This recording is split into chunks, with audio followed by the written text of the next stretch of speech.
Cellini, abogado del UCAP, analista político y director de Law Consultancy. Julio, gracias por atendernos. Muy buenas tardes, ¿cómo estás? Gracias, Pedro. Un placer siempre conversar contigo. Gracias, sí, igualmente, sobre todo que han sucedido una serie de acontecimientos que son políticos, que vale la pena analizarlos. Vamos a comenzar con las fechas que ya dio el CNE. Quería comentarte algo que dijo esta mañana Puskás en el programa de Román Losinski, que él es experto en todo lo que es procesos electorales. Y él dice, Eugenio Martínez, periodista especializado en procesos electorales, advierte que la ausencia de un cronograma electoral completo hace que el lapso de postulación de candidaturas y estrategia no pueda ser claro porque no se sabe el tiempo que se dará para la sustitución de postulaciones. Recordó que el lapso de postulaciones al CNE aprueba o no estas y se abre un periodo de sustitución, insistiendo que los anuncios de ayer no fueron el cronograma electoral, sino parte de este y hoy continuarán las discusiones. ¿Qué opinión te merece lo que dice Puskás? Sí, es que lamentablemente, Pedro, lo que reina en nuestra institucionalidad es la opacidad y la incertidumbre, ¿no? Recordemos que en un año electoral, apenas ahora terminando ya casi el primer trimestre del año, es cuando apenas sabemos la fecha de la elección. Cuando tú te metes en cualquier página web para revisar las elecciones en cualquier otro país del mundo, están establecidas inclusive desde un año antes, si es que no están establecidas en la Constitución o en la ley, cuando deben producirse, justamente para producir certidumbre. En el caso nuestro tuvimos que esperar a marzo para que en un año electoral, en un periodo presidencial que ya está por finalizar de 6 años, que no es poca cosa, el país estaba en una situación pues de desconocimiento de esa fecha. Los actores políticos no sabían ni siquiera cuándo era la fecha, que es parte fundamental de las reglas de juego, que en teoría todos los partidos políticos deberían conocer. Entonces, obviamente, ayer se produce un calendario, o parte del calendario, un calendario parcialmente es el que se presenta, y obviamente hay un tema fundamental que es el tema de las sustituciones. Pienso que es porque el gobierno sabe que la oposición pudiera estar planeando inscribir candidaturas de manera tal de ganar tiempo para finalmente poder sustituirlas cuando se defina pues la suerte de esa candidatura, si va a haber un sustituto, o bueno, María Corina seguramente tendrá la idea de seguir insistiendo, como es su derecho, por cierto, a que sus derechos políticos sean restituidos. Y entonces por eso seguimos en un escenario de opacidad, porque es importante saber cuándo es el plazo de las sustituciones. Recordemos que usualmente hay 2 momentos para las sustituciones. Hay un plazo que tiene un término para que se sustituyan los candidatos uno por otro y ese nuevo candidato pueda tener su nombre y su imagen en pues el material electoral, y hay uno que finalmente, pues usualmente es días antes o poco tiempo antes de la elección, en el cual, aunque puede ser sustituido el candidato, no pueden ya aparecer sus datos en el material electoral. Entonces, bueno, eso desafortunadamente lo desconocemos al momento, ¿no? Sí. Bueno, en la red X, @20, María Corina Machado, escribe, les tengo una sorpresa a toda Venezuela en los próximos días, así que estén atentos. Pone una nota, el día 21 de marzo será histórico para Venezuela y su democracia. Pero por otra parte, también del diario El Nacional, habla de que cumplir con el acuerdo Barbados es entender que me voy a inscribir como candidata. Creo que tiene mucha relación el mensaje, los dos mensajes. Es decir, que como que ella está dispuesta a inscribirse y que si no le aceptan la candidatura va a poner de por medio los acuerdos de Barbados. Si es que lo dice en alguna parte esos acuerdos que no son tampoco tan transparentes, no los hemos leído todos, ¿no? Bueno, lo que dice el acuerdo de Barbados sobre la candidatura es que las partes podrán escoger a su candidato bajo los términos en los que lo consideren. En el caso de la oposición se llevó a cabo una elección primaria, que se llevó a cabo, por cierto, porque la oposición y el gobierno acordaron en Barbados que no se perturbaría ese proceso, y por lo tanto ese proceso se hizo, y eso derivó en un resultado que es la candidatura de María Corina Machado, por lo cual ella, en ejercicio de su legitimidad, ella va a seguir exigiendo poder participar, porque el acuerdo de Barbados establece que las partes definirán bajo sus métodos su candidatura.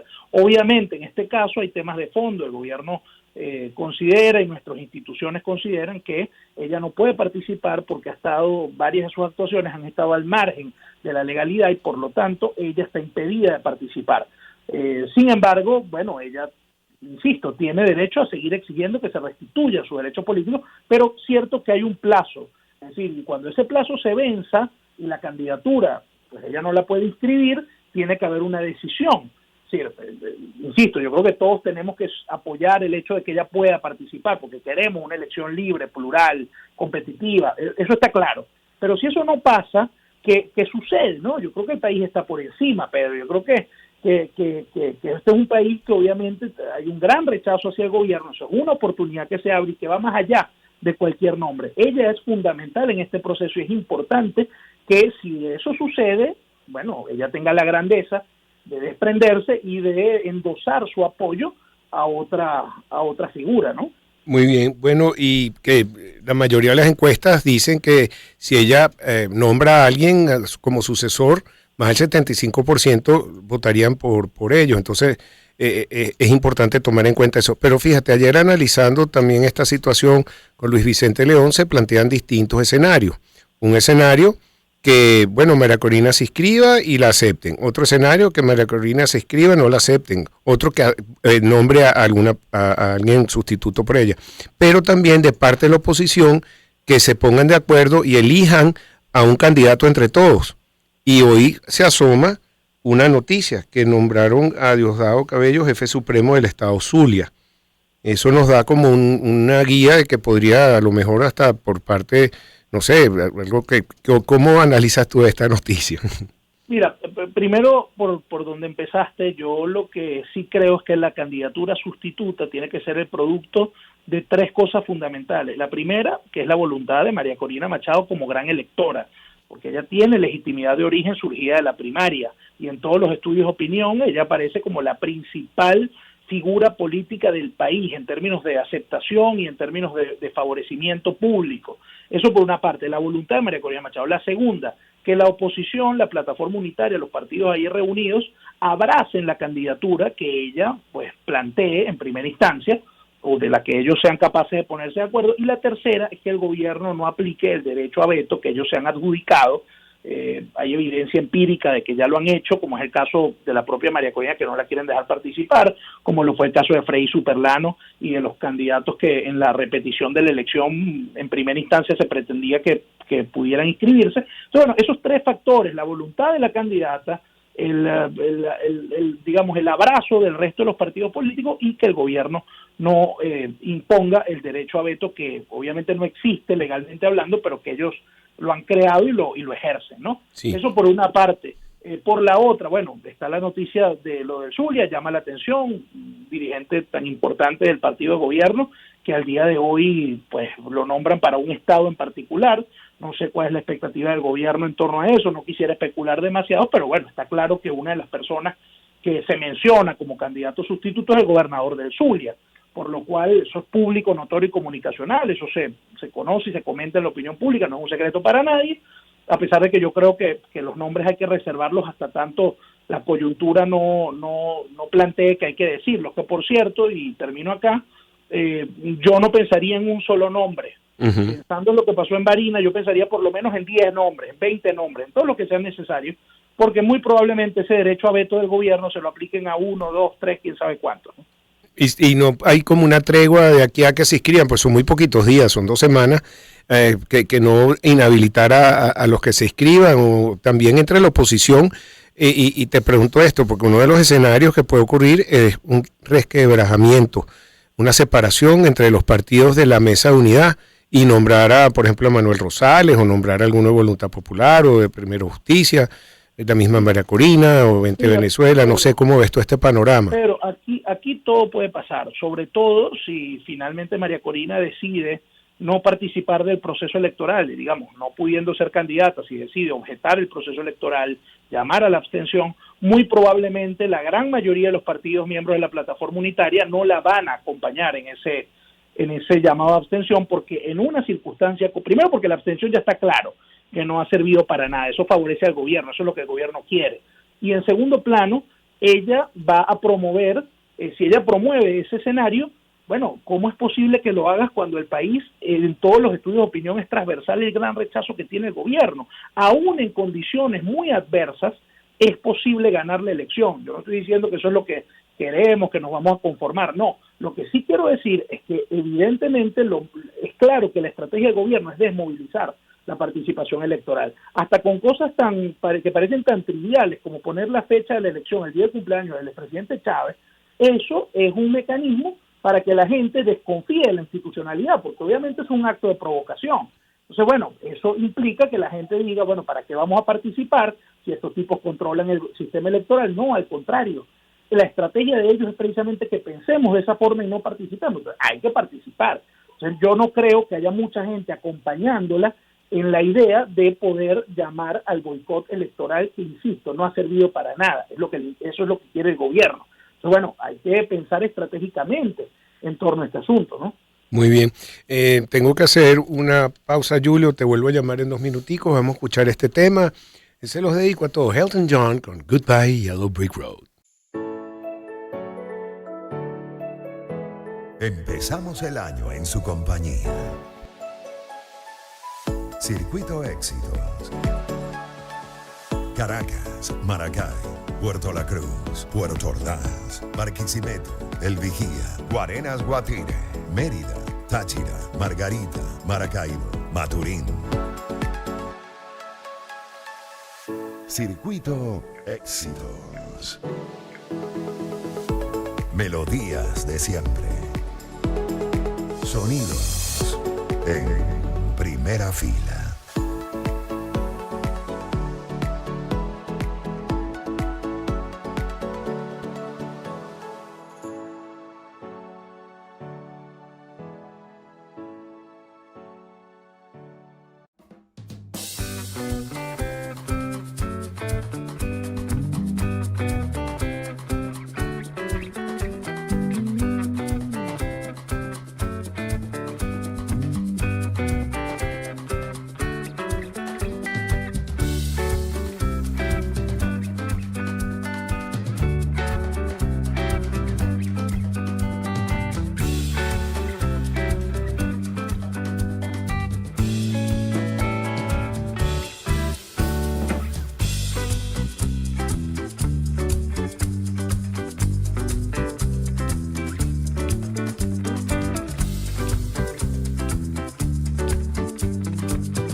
Lecturas complementarias.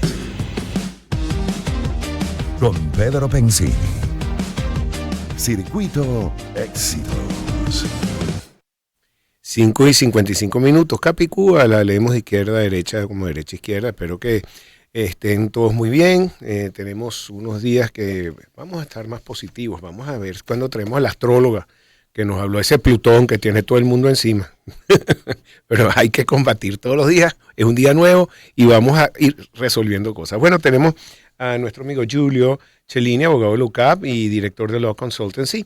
Estabas hablando en la primera parte de la entrevista, estabas hablando de el registro electoral, y es un tema muy importante, y sobre todo tú que eres joven, bueno, más joven que yo, ¿qué pasa con la juventud? Porque yo tengo entendido que ni siquiera se sacan las cédulas, y mucho menos hay que aprovechar esta oportunidad, inscribir a todo el mundo que pueda y luchar por el voto, así pase lo que pase. Creo que es importante tener una buena masa de votantes. La democracia se basa en el voto, y eso hay que defenderlo, ¿no?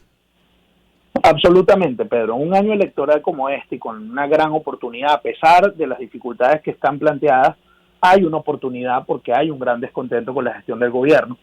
Y yo creo que, pero más allá de eso, hay un tema importante, que es que, como tú bien dices, o sea, es un deber ciudadano. Los ciudadanos adquieren a los 18 años determinados derechos que ya los configuran como ciudadanos plenos, dentro de los cuales está el derecho al sufragio, y pareciera que aquí, desde la casa, que es el principal sitio desde donde se debería promover desde las familias el voto, y que los jóvenes, cuando ya tienen 17 para 18 años, se puedan inscribir en el registro electoral. Bueno, eso creo que se ha perdido, porque también los actores políticos se han dedicado por muchos años a desprestigiar y estigmatizar el voto y a decir que el voto no sirve para nada. Pero también desde las instituciones, que ese es su trabajo. Yo no entiendo qué tanto ha hecho el Consejo Nacional Electoral en todo este tiempo, que no ha abierto un gran proceso de inscripciones que facilite que la gente no tenga que ir a inscribirse. Imagínate tú en el estado, digamos, el estado Falcón, por ejemplo, que es un estado grande, la gente tiene que movilizarse hasta Coro para poderse inscribir, porque es la capital. En el estado Apure la gente tiene que ir a San Fernando, y si tú vives entonces en la línea fronteriza, ¿cómo haces tú para ir a...? O sea, es trabajo del Consejo Nacional Electoral promover la inscripción en el voto. Hace años tú veías en televisión, en radio, escuchabas propagandas del Consejo Nacional Electoral invitando a la gente a inscribirse en el registro electoral, porque eso ya no pasa. Y por otra parte, en el caso del extranjero, ¿qué tanto hacen los consulados? Que una de sus funciones es precisamente servir como espacio para que las elecciones se puedan producir, que no está inscribiendo a quienes se encuentran en situación regular, situación migratoria regular en cada uno de los países. ¿Por qué el Consejo Nacional Electoral y los consulados no están en este momento promoviendo una inscripción masiva de los tantos millones de venezolanos que se encuentran en el extranjero? Bueno, esa es una gran pregunta que tenemos que hacernos, y hacer un llamado a las instituciones a que se promueva la inscripción, se facilite a todos los ciudadanos en Venezuela y fuera de Venezuela la inscripción al registro electoral. Ese es su trabajo, para eso están ahí. Entonces yo a veces me pregunto, bueno, pero también tiene que haber, como lo decía antes, desde los hogares, la promoción de la inscripción al registro electoral. Es fundamental en un año electoral que eso suceda. Muy bien. Bueno, Giulio, se nos acabó el tiempo. Estamos pendientes para seguir este análisis, porque todos los días ocurre algo, así que te invitaremos varias veces al programa. Muchísimas gracias. Con mucho gusto, Pedro. Gracias a ustedes siempre. Gracias, Giulio Cellini, abogado de LUCAP, analista político, director de Law Consultancy, y ya regresamos con más para ustedes. Comienzo nuevo.